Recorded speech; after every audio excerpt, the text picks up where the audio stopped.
नमस्कार दोस्तों, कैसे हैं आप सभी लोग। उम्मीद है बहुत अच्छे होंगे। मेरा नाम है शिवम और होम साइंस जंक्शन पर आप सभी का स्वागत है। तो आज की क्लास में हम करने वाले हैं रैंकिंग के जो है अगले जो 8 क्वेश्चन हम कर चुके थे उससे आगे के क्वेश्चन हम आज की क्लास में करने वाले हैं। तो चलिए स्टार्ट करते हैं। क्वेश्चन नंबर 9 है आपके सामने कि एक पंक्ति में इंदु बाएं छोर से 7वीं है, जया दाएं छोर से 9वीं है। जब वे अपनी स्थिति को आपस में बदल लेती हैं तो इंदु बाएं छोर से 17वीं बन जाती है। तब पंक्ति में कितने व्यक्ति हैं? तो अपना डायग्राम बना लेते हैं हम। पंक्ति में इंदु बाएं छोर से कितनी है? 7वीं है। यह है इंदु और यह है 7वीं बाएं छोर से। ऐसे ही जया जो है दाएं छोर से कौन सी है? 9वीं है। यह है जया और ये दाएं छोर से कितनी है? 9वीं है भाई। अब क्या होता है, वे अपनी ना स्थिति बदल लेती हैं, मतलब इंदु की जगह आ जाती है जया और जया की जगह चली जाती है इंदु। यहाँ पर आ गई जया और यहाँ पर चली गई इंदु। अब क्या हुआ, तो इंदु बाएं छोर से 17वीं बन जाती है। जब इंदु यहाँ पर पहुंच गई तो ये क्या बन गई भाई? 17वीं बन गई। बाएं छोर से 17वीं बन गई। तो अब बताना है कि पंक्ति में कुल कितने व्यक्ति होंगे। तो कुल व्यक्ति बताने के लिए हमें क्या करना होगा? डिस्टेंस निकालनी है। टोटल जितनी डिस्टेंस है यहाँ से यहाँ तक की, यह डिस्टेंस अगर हम पता कर लेंगे तो हमें पता चल जाएगा कि इस पंक्ति में कुल कितने व्यक्ति हैं। तो 17 तो यहाँ से यहाँ तक की होगी डिस्टेंस, ये वाली 17 है ना। और यहाँ से यहाँ तक की कितनी डिस्टेंस थी? 9 थी ना। तो अगर हम 17 में से 9 जोड़ देंगे तो कितना हुआ? 9 7 16 26 हो गई। टोटल डिस्टेंस कितनी हुई भाई? 17 9 26। यहाँ से यहाँ तक की डिस्टेंस और 26 की डिस्टेंस में व्यक्तियों की संख्या कितनी होती है? एक कम, मतलब 25 व्यक्ति होंगे इस पूरी रो में। तो हमारा ऑप्शन होगा ए करेक्ट ऑप्शन। अगला प्रश्न देख लेते हैं। क्वेश्चन नंबर 10 हमारे सामने क्या है। एक बच्चों की पंक्ति में दीप्ति बाएं छोर से 10वीं है, कमल दाएं छोर से 8वां है। जब वे आपस में स्थिति बदल लेते हैं तो कमल दाएं छोर से 15वां बन जाता है। तब दीप्ति बाएं छोर से कौन से स्थान पर होगी? सेम क्वेश्चन है जो हमने अभी किया, इसका भी डायग्राम बना लेते हैं। ये है भाई दीप्ति। दीप्ति है, ये कौन सी है? 10वीं है बाएं छोर से। और कमल जो है, ये है कमल हमारे पास, ये दाएं छोर से कितना है? 8वां है। अब क्या होता है, ये आपस में स्थिति बदल लेते हैं, मतलब दीप्ति की जगह आ जाता है कमल और कमल की जगह आ जाती है दीप्ति। अब क्या होता है, कमल दाएं छोर से 15वां बन जाता है। जब कमल यहां से यहां आ गया तो ये कितना बन गया भाई? ये 15वां बन गया दाएं छोर से। दाएं छोर से 15वां बन गया कमल। अब बताना है कि तब दीप्ति बाएं छोर से कौन से स्थान पर होगी। अब दीप्ति की रैंक बतानी है। जब दीप्ति कमल की जगह पहुंच गई तो इसकी रैंक क्या होगी? तो यहां से यहां तक की डिस्टेंस थी 10 हमारे पास, है ना। यहां से यहां तक की है 15 और यहां से यहां तक की है 8। तो अगर हम इस पूरी डिस्टेंस में से ये माइनस कर देंगे तो ये डिस्टेंस आ जाएगी हमारे पास। तो 15 में से जब हम 8 माइनस करेंगे तो कितना बचेगा? ये 7 डिस्टेंस बचेगी हमारे पास। ये वाली जो है 7, 8 ये थी और 7 ये होगी, तभी तो मिलके हुई 15। तो 7 तो ये डिस्टेंस है और प्लस 10 ये वाली थी। तो 10 प्लस 7 कितनी हुई? 17। तो दीप्ति कौन सी रैंक पर होगी? यहां से अगर हम देखें तो 10 प्लस 7 बराबर 17वीं रैंक पे होगी बाएं सिरे से। तो हमारा जो है ऑप्शन सी है 17।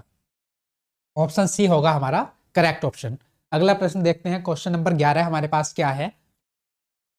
60 विद्यार्थियों की कक्षा में लड़कियां लड़कों की तुलना में दुगनी है। मोहित ऊपर से 15वां है। यदि 5 लड़के उसके आगे हैं तो तब हमसे कुछ क्वेश्चन पूछे गए हैं, उनके हमें आंसर करने हैं। तो 60 विद्यार्थी हैं। टोटल नंबर ऑफ स्टूडेंट्स कितने हैं भाई हमारे पास? टोटल है हमारे पास 60। अब अगर यहाँ बॉयज की बात करें और यहाँ गर्ल्स की बात करें 60 में से, तो यहाँ पर बोला गया है लड़कियां लड़कों की तुलना में दुगनी है। अगर लड़कियां 2x हैं तो लड़के कितने हैं? x, क्योंकि लड़कियां लड़कों की तुलना में दुगनी है। तो 60 थे टोटल और 3x की वैल्यू बराबर 60 के बराबर होगी। तो लड़के कितने रहे होंगे हमारे पास? 20 और लड़कियां कितनी रही होंगी? 40। 20 का दुगना 40 होता है। लड़के 20 हैं तो लड़कियां कितनी है? 40। तो ये हमारे पास भाई टोटल क्लास में 20 लड़के हैं और 40 लड़कियां हैं। अब उससे आगे देखते हैं। मोहित का जो है स्थान है ऊपर से 15वां है। ये है मोहित हमारे पास और ये है 15वां स्थान है इसका ऊपर से, है ना। और यदि 5 लड़के उसके आगे हैं तो इसका क्या मतलब हुआ इस लाइन का कि 5 लड़के मोहित से आगे का मतलब हुआ 5 लड़के मोहित से पहले हैं या ऊपर हैं? पहले हैं या ऊपर हैं, ये मतलब हुआ इस बात का कि 5 लड़के उससे आगे हैं। तो 5 लड़के यहां से यहां तक की उसमें 5 लड़के होंगे। बाकी कितनी होंगी? बाकी जो 15वीं रैंक तो है मोहित की, तो इससे पहले कितने रहे होंगे? 14 लड़के या लड़कियां रही होंगी। 14 स्टूडेंट रहे होंगे यहाँ से यहाँ तक की, क्योंकि 15वीं जो रैंक है वो तो खुद मोहित की है। तो 14 लड़कियों में से या लड़कों में से 5 तो होगा ये हमारे पास लड़के, है ना। तो 14 में से 5 माइनस करेंगे तो 9 लड़कियां बची। तो यहाँ से यहाँ तक कितने हुए भाई, गर्ल्स हुई कितनी, 9 हमारे पास, और बॉयज कितने हुए, 5, यहाँ तक की रैंक में। अब टोटल स्टूडेंट्स है हमारे पास 60, है ना। 15वीं रैंक है ऊपर से, तो नीचे से मोहित की रैंक क्या होगी, नीचे से रैंक निकालने के लिए हम क्या करते हैं, टोटल स्टूडेंट्स में +1 करके ये वाली माइनस कर देंगे रैंक 15वीं। तो नीचे से मोहित की रैंक क्या हो जाएगी, 46। 51 में से जब 15 घटाएंगे तो कितना आएगा, 46। तो 46 जो रैंक है वो आ गई नीचे से मोहित की। अब 46 में 46वीं रैंक तो खुद मोहित की हो गई, है ना। तो 45 में बाकी लड़के होंगे और बाकी लड़कियां होंगी। तो कितनी लड़कियां होंगी भाई हमारे पास, 9 लड़कियां तो यहाँ से यहाँ तक हैं। टोटल लड़कियां कितनी है हमारे पास, 40। तो यहाँ से लड़कियां कितनी रही होंगी, 31। जब 40 में से 9 माइनस कर देंगे तो 31 तो लड़कियां होंगी। और बाकी लड़के कितने होंगे, लड़के कितने होंगे भाई हमारे पे, लड़के होंगे। अगर हम ऐसे भी देखें तो 14 लड़के हैं +5 यहाँ पर है, 14 5 19 और एक खुद मोहित है। तो इस प्रकार से 20 लड़के हो गए हमारे पास। इसी प्रकार से 31 लड़कियां +9 ये कर दें तो 40 लड़कियां हो गई। तो टोटल 40 lड़कियां हो गई और 20 लड़के हो गए। तो ये हमारा पूरा कंप्लीट हो गया डायग्राम। अब अपने क्वेश्चन के आंसर करते हैं। How many boys are after Mohit, तब कितने लड़के मोहित के पीछे हैं। पीछे का मतलब क्या है, मोहित के नीचे हो, मोहित के बाद में हो, क्योंकि यहाँ था 5 लड़के उसके आगे हैं। आगे का मतलब था ऊपर या फिर पहले, और पीछे का मतलब है नीचे या उसके बाद में। तो कितने लड़के अभी मोहित के पीछे हैं, तो कितने हैं, 14 है। तो हमारा आंसर होगा बी ऑप्शन करेक्ट ऑप्शन। अगला प्रश्न सेकंड क्या है हमारे पास, कितनी लड़कियां मोहित के आगे हैं। मोहित के आगे मतलब मोहित के पहले कितनी लड़कियां हैं भाई, 9 लड़कियां हैं, ये रही, है ना। प्रश्न देखते हैं क्या है। क्वेश्चन नंबर 12 हमारे पास, ए ऊपर से 10वां है, बी नीचे से 15वां है, सी ऊपर से 18वां है। यदि सी दोनों के ठीक बीच में है तब वहां कितने व्यक्ति हैं। तो भाई ए जो है ऊपर से 10वां है, ये है ए हमारे पास, और ये कितना है, 10वां है ऊपर से। और बी जो है नीचे से 15वां है, ये है हमारे पास बी, और ये कितना है, 15वां है नीचे से, है ना। सी ऊपर से 18वां है, और ये जो सी है, ये सी है, ये कितना है, 18वां है ऊपर से, है ना। यदि सी दोनों के ठीक बीच में हो, तो सी यहां पर है ठीक बीच में, है ना, ठीक बीच में है, तब वहां कितने व्यक्ति हैं। तो अब हमें बताना है कि टोटल नंबर ऑफ स्टूडेंट्स कितने हैं, पर्सन कितने हैं यहां से यहां तक की डिस्टेंस में। तो अब आप ये वाली बात देखो कि यहां से यहां तक की डिस्टेंस है 10, यहां से यहां तक की है 15, और इसकी यहां से यहां तक जो ठीक बीच में है ये है 18। तो जब हम 18 में से ये वाली डिस्टेंस माइनस कर देंगे तो ये वाली डिस्टेंस आ जाएगी हमारे पास। तो 18 में से जब हम 10 माइनस करेंगे तो क्या आएगा हमारे पास, 8। क्योंकि ये जो सी है वो ए और बीच के बिल्कुल ठीक बीचों बीच है, ए और बी के बिल्कुल बीचों बीच है सी, क्वेश्चन में बोला गया है। तो ये वाली डिस्टेंस भी हमारी क्या होगी, 8 ही होगी। तो अब जोड़ लेते हैं टोटल डिस्टेंस कितनी हुई। 10 तो ये थी यहां से यहां तक की, और 16 ये हो गई, 8 + 8, है ना, और 15 ये हो गई। तो कितनी हो गई, 6 5 11। तो टोटल डिस्टेंस कितनी होगी, 41 की होगी, 41 की होगी। अब 41 के डिस्टेंस में हमें पर्सन बताने हैं कितने व्यक्ति होंगे। तो 41 के डिस्टेंस में व्यक्ति कितने होंगे, एक कम, मतलब 40 व्यक्ति होंगे। सी ऑप्शन होगा हमारा करेक्ट ऑप्शन। तो अब क्वेश्चन नंबर 13 देख लेते हैं। 13 क्या है, एक कक्षा में कुल 50 विद्यार्थी हैं। कक्षा में भारती की रैंक 15वीं है और दिव्या भारती से 4 स्थान आगे है। तो दिव्या की रैंक कक्षा में कितनी होगी। तो टोटल स्टूडेंट्स हैं कितने हमारे पास,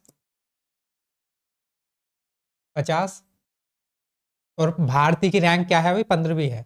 तो भारती, ये है भारती, अगर हम बात कर ले तो इसकी रैंक क्या है, 15वीं है। और दिव्या भारती से 4 स्थान आगे है। 4 स्थान आगे का मतलब हुआ 4 स्थान पहले है या 4 स्थान ऊपर है। तो ये है हमारे पास क्या, दिव्या, ये आगे दिव्या, और ये 4 स्थान पहले है। तो ये डिस्टेंस कितनी होगी, 4 होगी, क्योंकि 4 स्थान पहले है। तो दिव्या की कक्षा में कितनी रैंक है, अब हमें बताना है दिव्या की कितनी रैंक है। तो हमें इसे टोटल से तो कुछ लेना देना है नहीं, क्योंकि इसी से हम अपने क्वेश्चन का आंसर दे देंगे। ऐसे ये 15 रैंक थी, और यहाँ से यहाँ तक की डिस्टेंस ये 4 है। तो 15 में से जब हम 4 माइनस कर देंगे तो क्या आएगा हमारे पास, 11। तो भारती की रैंक कक्षा में क्या होगी, 11वीं होगी। तो ऑप्शन ए होगा हमारा करेक्ट ऑप्शन। अगला प्रश्न देखते हैं, क्वेश्चन नंबर 14 क्या है। एक पंक्ति में निखिल बाएं से 8वां है और दीपक दाएं से 9वां है। यदि रोहन दोनों के ठीक बीच में बैठा है तब पंक्ति में कम से कम व्यक्तियों की संख्या कितनी हो सकती है। तो ये कम से कम वाला जो केस आता है कि कम से कम व्यक्तियों की संख्या बतानी होती है, तब क्या बनता है भाई, ओवरलैपिंग का केस बनता है, ओवरलैपिंग का। अगर हमें कम से कम व्यक्तियों की संख्या बतानी है तो तब हमें ओवरलैपिंग करनी होगी। कैसे देखते हैं, निखिल जो है बाएं से 8वां है, ये है निखिल और ये है बाएं से 8वां, है ना। और दीपक जो है दाएं से 9वां है, ये दीपक है, ये है 9वां दाएं से, है ना। यदि रोहन दोनों के ठीक बीच में बैठा है, ये है रोहन यहां पर, ये दोनों के बिल्कुल बीचों बीच बैठा है रोहन, तब पंक्ति में कम से कम कितने व्यक्ति हैं। तो भाई ये रोहन जो है बिल्कुल बीचों बीच बैठा है।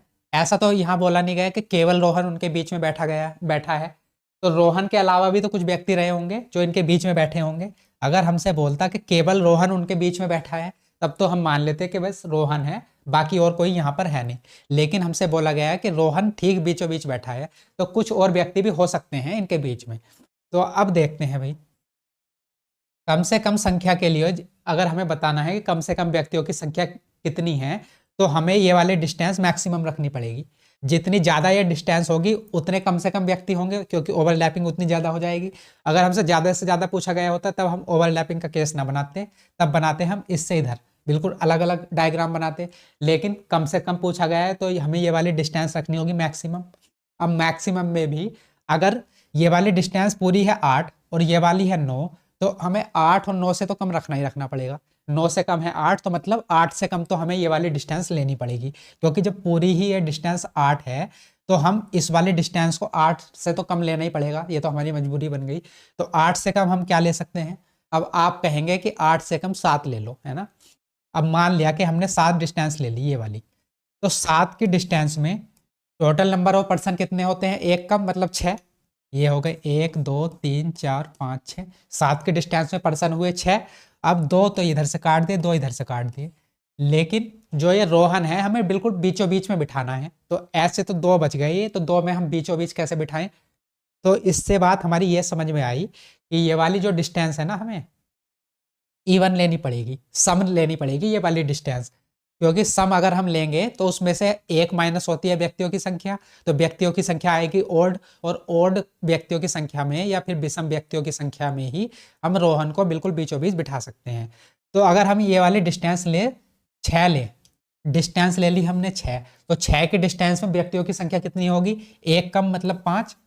तो 5 1 2 3 4 5, तो 2 तो इधर कट गए, 2 इधर कट गए, तो बिल्कुल बीचों बीच में क्या हो गया भाई, ये रोहन आ गया। तो 6 के डिस्टेंस में हम रोहन को बिल्कुल बीचों बीच बिठा पा रहे हैं। तो ये 6 की डिस्टेंस है, तो 3 इधर रही होगी और 3 इधर रही होगी ये वाली। अब देखते हैं कि भाई कम से कम व्यक्तियों की संख्या बतानी है, तो अब हम टोटल अपनी डिस्टेंस निकाल लेंगे कि ये डिस्टेंस है कितनी, तो हम अपने क्वेश्चन का आंसर कर पाएंगे। तो अब डिस्टेंस देखते हैं, डिस्टेंस कितनी है टोटल ये। तो भाई तो 8 में से, जब इस वाली पूरे डिस्टेंस में से 8 में से अगर हम ये 6 माइनस कर देंगे तो कितना बचेगा, ये 9 2। टोटल डिस्टेंस 8 में से अगर हम ये वाली 6 माइनस कर देंगे, तो 8 में से 6 माइनस करेंगे तो ये वाली डिस्टेंस कितनी बचेगी हमारे पास, 2। और 9 है यहाँ तक की, ये वाली उधर से यहाँ तक की डिस्टेंस है 9। 9 प्लस 2 जब ये कर देंगे तो कितनी आ जाएगी, 11। और 11 के डिस्टेंस में व्यक्तियों की संख्या कितनी होती है, 10। तो हमारा ऑप्शन ए होगा करेक्ट ऑप्शन। समझ में आ गया होगा। हमने करना क्या था भाई कि हमें कम से कम व्यक्तियों की संख्या बतानी थी, तो कम से कम व्यक्तियों की संख्या में हमें ओवरलैपिंग का केस बनाना पड़ेगा। जब हमने ये ओवरलैपिंग का केस बनाया तो उसके बाद ये वाली जो डिस्टेंस है मैक्सिमम होनी चाहिए कम से कम व्यक्तियों के लिए। तो मैक्सिमम रखने के लिए अगर हम यहाँ पर जो है दूरी को जो है अगर सम लेते हैं तभी पॉसिबल है कि व्यक्तियों की संख्या क्या है, विषम आए, क्योंकि रोहन को बिल्कुल बीचों बीच में बिठाना है। तो विषम व्यक्तियों की संख्या में ही हम रोहन को बीचों बीच बिठा सकते हैं। तो अब हमें ऐसी संख्या ढूंढनी है जो 8 से कम हो और सबसे बड़ी सम हो। 8 से कम सबसे बड़ी सम संख्या क्या है, 6 ही है ना, 8 के बाद 6 ही आती है। तो फिर हमने 6 डिस्टेंस ले ली, तो 6 के डिस्टेंस में व्यक्तियों की संख्या आ गई 5, तो 2 इधर हो गए, 2 इधर हो गए, और रोहन को हमने बिल्कुल बीचों बीच बिठा दिया। फिर हमसे व्यक्तियों की संख्या बतानी थी, तो हमने टोटल डिस्टेंस जो है यहाँ से यहाँ तक की डिस्टेंस उसे कैलकुलेट कर लिया और अपने क्वेश्चन का आंसर दे दिया कि भाई 10 व्यक्ति होंगे। तो 14 नंबर क्वेश्चन कर लिया हमने। अब 15 नंबर क्वेश्चन देखते हैं 15 नंबर है क्या। तो 15 नंबर क्वेश्चन है हमारे पास, एक पंक्ति में निखिल बाएं से 23वां है और दीपक दाएं से 19वां है। यदि केवल रोहन दोनों के ठीक बीच में बैठा है तो पंक्ति में ज्यादा से ज्यादा व्यक्तियों की संख्या कितनी हो सकती है। वहां पर पूछा था कम से कम और यहां पर पूछा है ज्यादा से ज्यादा। तो निखिल जो है बाएं से कितना है 23वां, ये है निखिल, और ये कितना है अभी 23वां है बाएं से। और दीपक जो है दाएं से है 19वां, ये है दीपक, और ये कितना है 19वां दाएं से। यदि केवल रोहन दोनों के ठीक बीच में बैठा है,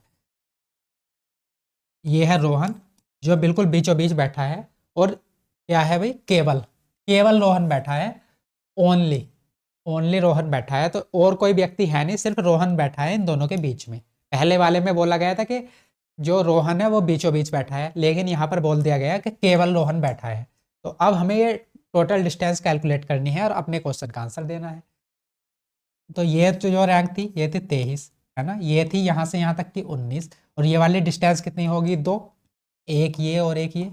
2 क्यों होगी भाई, व्यक्ति है रोहन सिर्फ एक, तो एक व्यक्ति है तो डिस्टेंस कितनी होगी 2, क्योंकि 2 की डिस्टेंस में व्यक्तियों की संख्या कितनी होगी 1 माइनस मतलब 1, क्योंकि रोहन एक है तो इसलिए डिस्टेंस ये रही होगी 2। तो ये वाली डिस्टेंस है 2, तो ये से यहाँ तक की होगी 23, यहाँ से यहाँ तक की होगी 2, और यहाँ से यहाँ तक की है 19।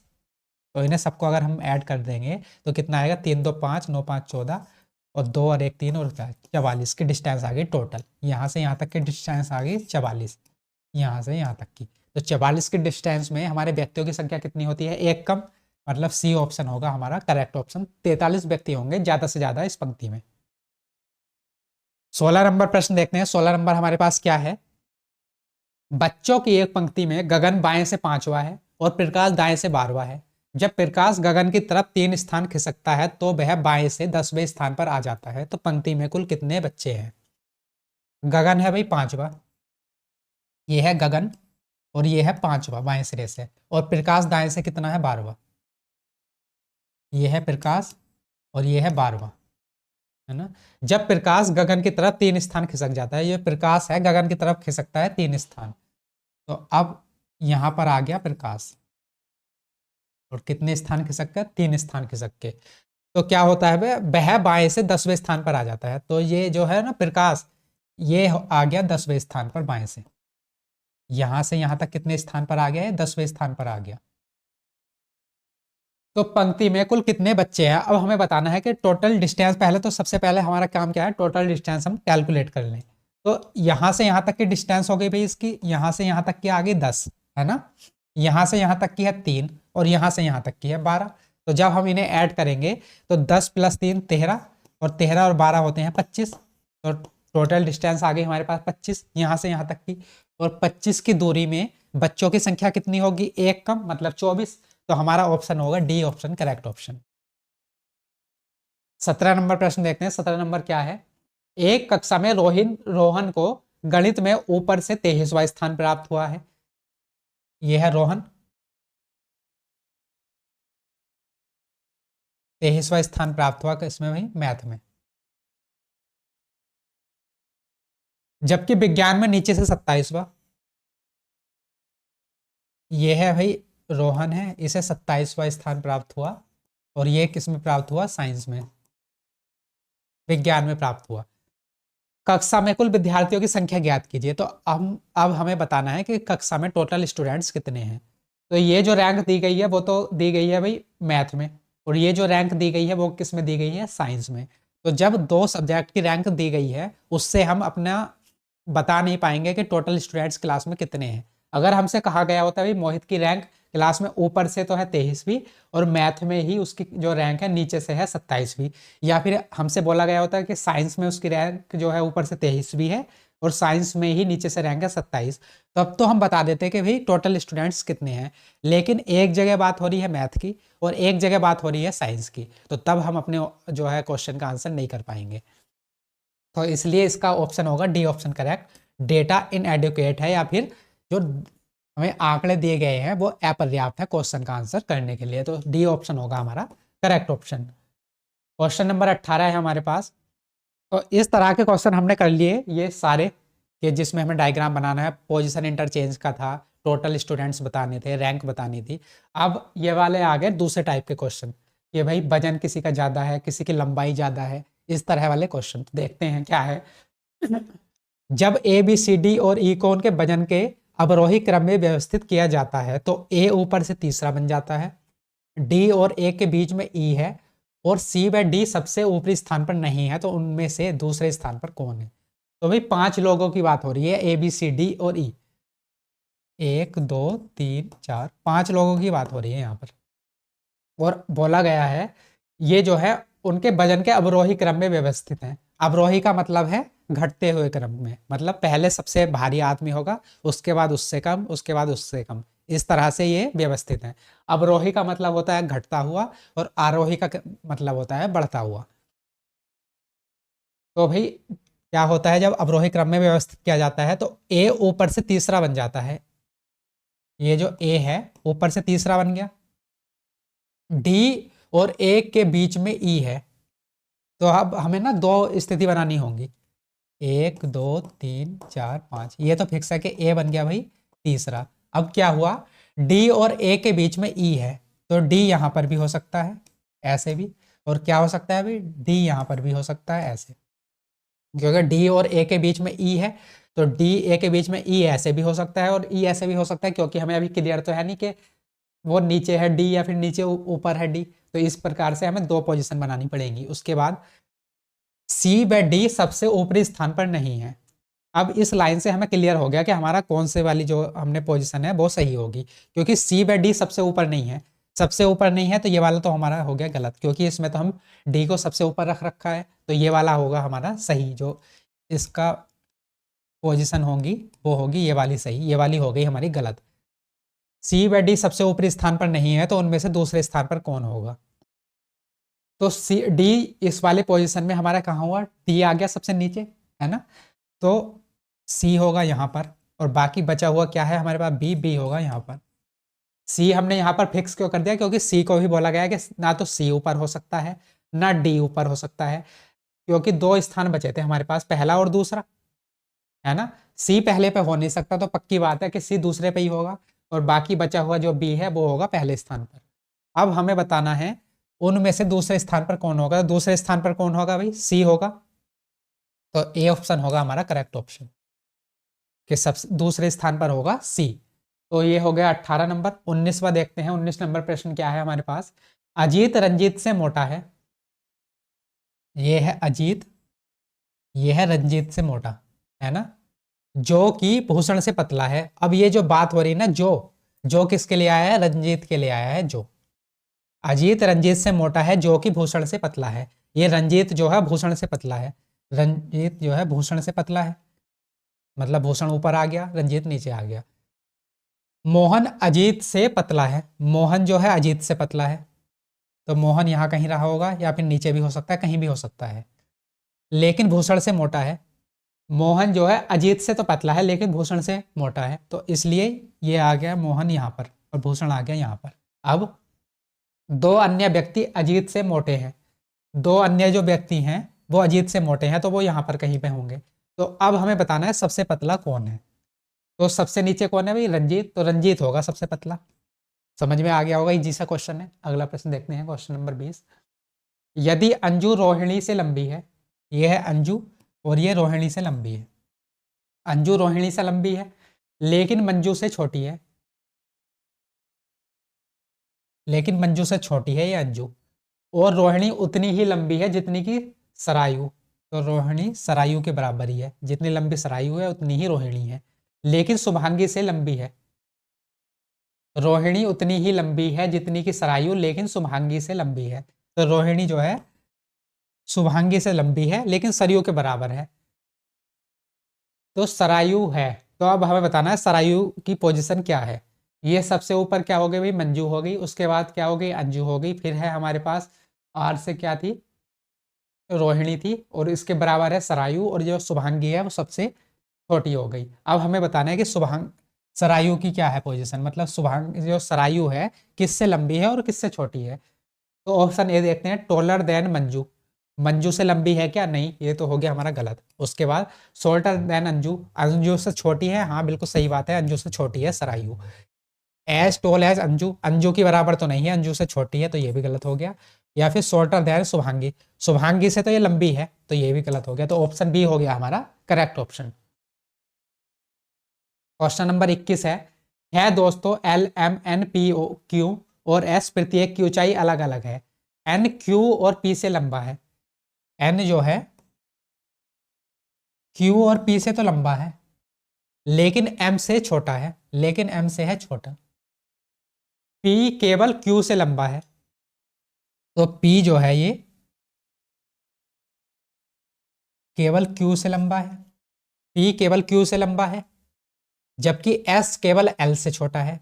जबकि जो ये एस है ये केवल एल से छोटा है। तो हमें दो पोजीशन तो हमारी फिक्स हो गई, कौन कौन सी, सबसे ऊपर वाली एल एस और सबसे नीचे वाली क्यू और पी। ये पोजीशन तो हमने फिक्स कर दी, क्योंकि पी केवल क्यू से लंबा है, तो पी केवल क्यू से लंबा है क्योंकि क्यू सबसे नीचे होगा और पी उसके ऊपर होगा। ऐसे ही एस केवल एल से छोटा है, तो एस केवल एल से छोटा है, तो एल सबसे ऊपर होगा, एस होगा उसके नीचे। नीचे दिए गए युग्मों में से कौन सा युग्म सबसे लंबे और सबसे छोटे व्यक्ति को दर्शाता है। तो उसके बाद होगा ये यहाँ पर एम और उसके बाद होगा एन। तो ये हमारा पूरा बन गया इनकी व्यवस्था के किस प्रकार से ये होंगे।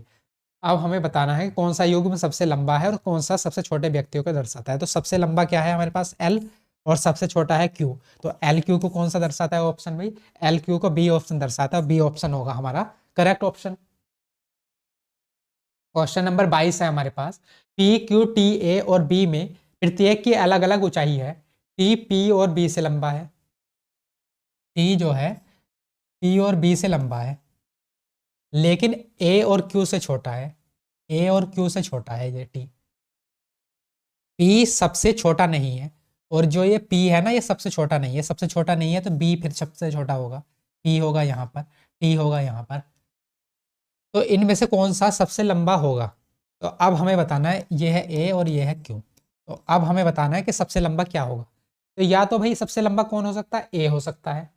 एक दो तीन चार पांच व्यक्ति थे ना, दो तीन चार पांच, पांच को हमने बिठा लिया। तो ये तो सीधी सी बात है कि बी सबसे छोटा है, उसके बाद है पी, उसके बाद है टी, और ए क्यू को हम फिक्स कर नहीं सकते, क्योंकि क्वेश्चन में हमें बताया नहीं गया है कि ए लंबा है या फिर क्यू लंबा है ना। तो कौन सा सबसे लंबा होगा, तो सबसे लंबा क्या हो सकता है, या तो ए हो सकता है या क्यू हो सकता है, ए या क्यू, ए और क्यू में से कोई सा भी हो सकता है। तो ये ऑप्शन है ए और क्यू। तो डी ऑप्शन होगा हमारा करेक्ट ऑप्शन। या तो ए हो सकता है या क्यू हो सकता है, ये हम डेफिनेट नहीं बता सकते कि सबसे लंबा कौन होगा, या ए होगा या फिर क्यू होगा। दोनों में डाउट है, या तो ए हो सकता है या क्यू हो सकता है, इसलिए डी ऑप्शन होगा हमारा करेक्ट ऑप्शन। तो उम्मीद है ये सारी चीज़ें आपको समझ में आ गई होगी। हमने 2 क्लासों में अपने रैंकिंग को कंप्लीट कर लिया है, सारी चीज़ें बेसिक से करी बिल्कुल। हमें मेनली बात ध्यान क्या रखनी है, अगर हमें रैंक निकालनी है तो रैंक निकालने के लिए रैंक बराबर होती है डिस्टेंस के, और डिस्टेंस बराबर होती है रैंक के, और टोटल नंबर ऑफ पर्सन निकालने होते हैं, कुल व्यक्तियों की संख्या निकालनी होती है। तो उसके लिए सबसे पहले हम क्या करते हैं, डिस्टेंस को कैलकुलेट करते हैं। डिस्टेंस में से अगर हम 1 माइनस कर दें तो हमें टोटल नंबर ऑफ स्टूडेंट्स या टोटल नंबर ऑफ पर्सन पता चल जाते हैं।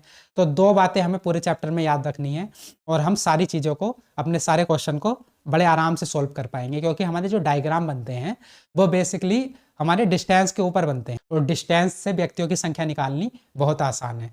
तो उम्मीद है सारी चीज़ें आपको समझ में आ गई होंगी। तो मिलते हैं कल को किसी नए टॉपिक के साथ, तब तक के लिए नमस्कार।